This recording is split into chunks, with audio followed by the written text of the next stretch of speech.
Recently, I visited two friends in Colorado, brother and sister living across the street from each other. They're really close. I've known them both for over 20 years, and it's always a pleasure to visit them and enjoy the clean, fresh Colorado air and those beautiful mountains. And it's such a treat.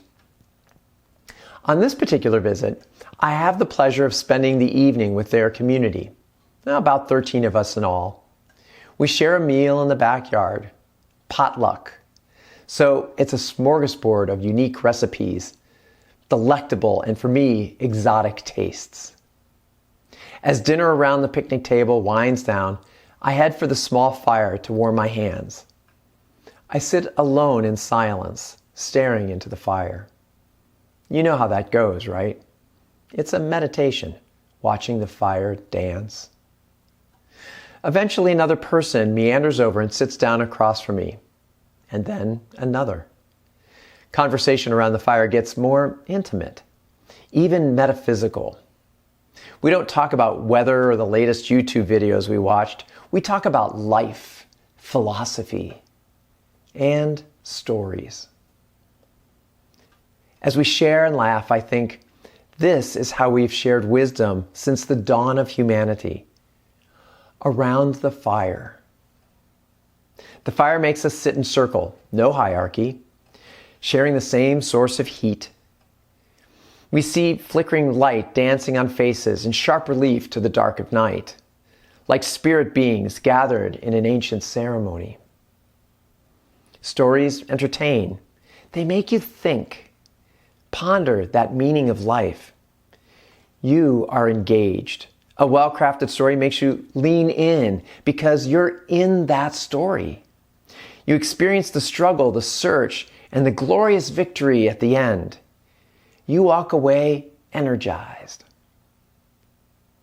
Each person around the fire is forever changed by a well-crafted story because we shared the experience. Think of a great story.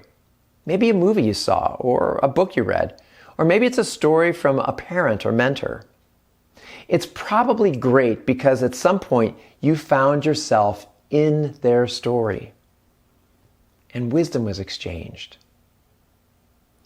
If you were invited to a campfire tonight by a good friend and you had the opportunity to meet new people, what story would you tell? Imagine telling an intimate story that shows who you are, your character, shows your vulnerability, sparks intrigue and curiosity, provides highs and lows, and perhaps even a cliffhanger. And most importantly, what story would inspire others to share their stories so you can discover more about them? What story would you share? I'd love to know. You see, story crafting is a skill. To get good at it takes forethought and practice. I have 2 to 3 stories I'm always prepared to tell, around a campfire, to a fellow passenger on a plane, at a cafe with a good friend. So ask me about my grandfather and I'll tell you his heroic story from the trenches in World War I. Ask me about camping on the prairie of South Dakota and how I hugged the sides of my tent as baseball-sized hail bounced off the prairie like they were bouncing off a trampoline. Ask me about those 8 minutes in front of a Fortune 25 CEO with a $12 million piece of work on the line, and we were clearly going to lose. Ask me about a hilariously stupid question I asked the highest paid coach on the planet when I had 90 seconds of one-on-one time to ask him anything. You see, I have a story repository. Literally, I have my stories logged on a spreadsheet. I practice them, hone them. I learn what works, what doesn't, what elicits deep responses. I share them on planes, in cars, at restaurants, and around the fire. In Colorado, I shared my grandfather's World War I story, which ends with this drop the mic sentence. Time is not a commodity.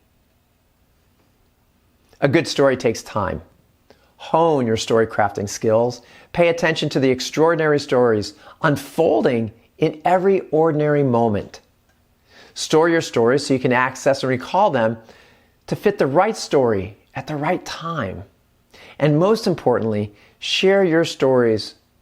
Your storytelling skills only get better with practice, right? And use unusual times to share your stories. Opportunities to story share are around you all the time, more than you realize. And perhaps in the near future, you and I will sit across the fire from each other, firelight dancing in our faces. Our eyes meet. We smile. And your story begins to unfold across dancing flames. Shine boldly, my friend.